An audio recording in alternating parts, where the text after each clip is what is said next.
So hey guys, welcome to my new video. तो video की शुरुआत करने से पहले दोस्तों डिस्क्लेमर देना चाहूँगा कि ये वीडियो सिर्फ और सिर्फ एजुकेशनल पर्पस के लिए और यहाँ पे किसी भी तरीके से इन्वेस्टिंग की सलाह नहीं दी जाती है। तो सिर्फ एजुकेशन पर्पस से ही वॉच करें। तो चलिए शुरुआत करते हैं, बात करते हैं पहले अपडेट के साथ, जो कि बोनस इशू किया गया दोस्तों 1:1 के रेशियो से, यानी कि एक के बदले में एक बोनस शेयर मिलेंगे। कंपनी का नाम है दोस्तों मैग्ना इंफ्राकॉन, जिन्होंने 1:1 के रेशियो से बोनस अनाउंस किया और साथ साथ दोस्तों इन्होंने रिकॉर्ड डेट भी अनाउंस कर दिया है। 8 जुलाई 2025 का डेट यहाँ पे अनाउंस किया गया। तो अगर आप इस कंपनी के शेयर होल्डर है तो 8 जुलाई को आपको बोनस मिलता हुआ नजर आएगा 1:1 के रेशियो से। अब बात करते हैं सेकेंड अपडेट के ऊपर, जो कि है डिफेंस सेक्टर से रिलेटेड। अब देखिए डिफेंस सेक्टर को लेके देखोगे तो गवर्नमेंट का बोल सकते हैं एक बड़ा अनाउंसमेंट देखने को मिला है। अब न्यूज क्या है नोट कीजिए। भेल, HAL, BDL and other defence stock in focus as a government clear 1.05 lakh crore. तो आप देख सकते हो गवर्नमेंट ने दोस्तों लगभग 1.05 लाख करोड़ यहाँ पे क्लियर किया है डिफेंस के लिए। और पूरा न्यूज क्या नोट कर सकते हैं। The approval including the long pending procurement twelve mine counter measure vessel for the Indian navy at the cost of 44,000 crore were clear defence acquisition यानी डीएसी। तो लगभग 44,000 करोड़ रुपए पहले ही यहाँ पे क्लियर किया गया था डिफेंस मिनिस्टर की तरफ से, राजनाथ सिंह की तरफ से। इसके अलावा दोस्तों थर्सडे के दिन यानी कल के दिन की बात करते हैं तो देखिए, India on Thursday approve capital acquisition of military hardware and platform worth approximately 1.05 lakh crore given a major push to Indian defence manufacturing under the Atmanirbhar Bharat. तो आप देख सकते हो कि थर्सडे के दिन अनाउंस किया गया 1.05 लाख करोड़ मिलिट्री के लिए। और ऐसे में डिफेंस सेक्टर से जो जुड़ी हुई कंपनी है उनको यहाँ पे फ्रेश ऑर्डर मिलने के आसार है। एक न्यूज यहाँ पे नोट कीजिए। The announcement lead to increase investor interest in defence related stocks such as BEL, HAL, BDL, BML, Mazagon Dock and coaching shipyard which are seen a potential beneficiary of the fresh order. तो इन कंपनियों को fresh order मिलने के आसार है, जिसके वजह से फोकस में देखने को मिली है। हालांकि बाय और सेल करने का रेकमेंड नहीं है दोस्तों, ये वीडियो सिर्फ और सिर्फ एजुकेशनल पर्पस के लिए है।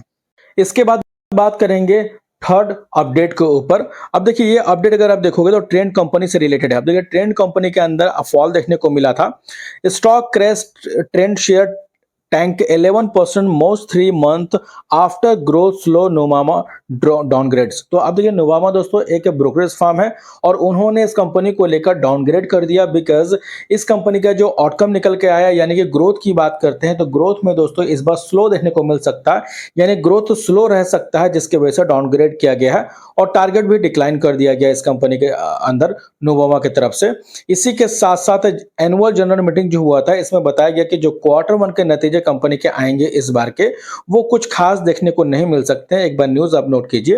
At its AGM trend highlighted that it expect growth in just concluded first quarter financial year 2026 to be close 20%, यानी 20% का ग्रोथ देखने को मिलेगा, which is well below the 5-year compounded annual growth rate CAGR 35% reported by the company। तो आप देखिए पहले जो इनका एनुअल ग्रोथ रहा वो 35% का रहा है, लेकिन इस बार 20% का ग्रोथ दिखाएगी। और यही वजह दोस्तों कि बाजार ने इसको नेगेटिव वे में लिया बिकॉज ऑब्वियस सी बात है स्टॉक मार्केट के अंदर दोस्तों कोई भी कंपनी परफॉर्म करती है अपने बिजनेस के बेसिस पे परफॉर्म करती है। तो बिजनेस में ग्रोथ दिखता है तो उसका इंपैक्ट बाजार के अंदर पड़ता है। वहीं बिजनेस के अंदर ग्रोथ अगर नहीं होता तो ऐसे में बाजार उसको नेगेटिव में भी लेती है। तो वही चीज हमें इस कंपनी के अंदर देखने को मिली है, क्योंकि जिस तरीके से मैनेजमेंट का आउटकम निकल के आया, कमेंट्री निकल के आया, वो कमेंट्री में जो ग्रोथ है उसमें स्लो बताया गया, जिसके वजह से स्टॉक के अंदर फॉल देखने को मिला। अब बात करते हैं फोर्थ अपडेट के ऊपर, जो कि है बीएसई लिमिटेड। अब देखिए बीएसई लिमिटेड को लेकर बड़ी न्यूज है। बीएसई शेयर प्राइस से crack 6% is a SEBI ban on जेने स्ट्रीट बिहाइंड द फॉल। तो आप देखो दोस्तों सेबी की तरफ से एक बड़ा कदम उठाया गया है जेने स्ट्रीट के लिए, जिसकी वजह से बीएसई के अंदर फॉल देखने को मिल रहा है लगभग 6% के आसपास। अब देखिए प्रॉब्लम क्या है। Investors were concern that the market regulators action against US based trading firm Jane Street would impact trading volume in the market. तो अब देखिए ट्रेडिंग वॉल्यूम के अंदर काफी ज्यादा इंपैक्ट पड़ता हुआ नजर आ सकता है और यही वजह की बीएसई के अंदर फॉल देखने को मिला। अब बात करते हैं इस कंपनी के फंडामेंटल्स की। तो प्रोस अगर आप इस कंपनी का चेक करोगे तो company is almost debt free.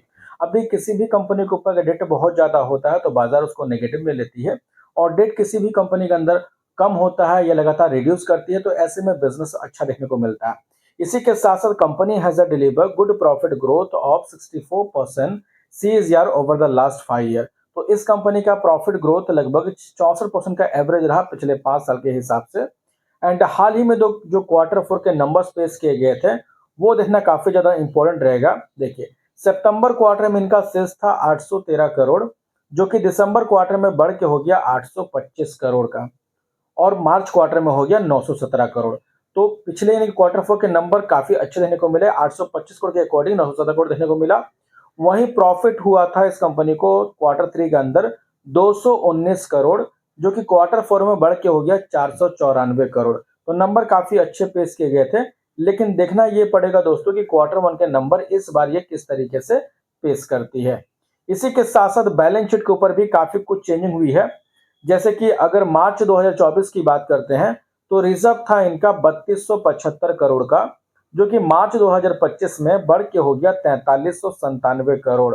इसके अलावा कर्जे की बात करते हैं, डेट की बात करते हैं, तो कंपनी के ऊपर कोई भी कर्ज देखने को नहीं मिल रहा। पिछले 4 साल का नंबर देखोगे तो 0 ही देखने को मिल रहा। इसके अलावा टोटल एसेट्स भी देखेंगे तो 9450 करोड़ का एसेट्स बढ़ के हो गया है 10,342 करोड़। और इसके अलावा कैश इक्विवेलेंट की बात करते हैं तो 3050 करोड़ का कैश बढ़ के हो गया 4463 करोड़, और Q4 में हो गया था 5184 करोड़। तो पिछले 3 क्वार्टर से इनके नंबर्स में लगातार इजाफा देखने को मिल रहा।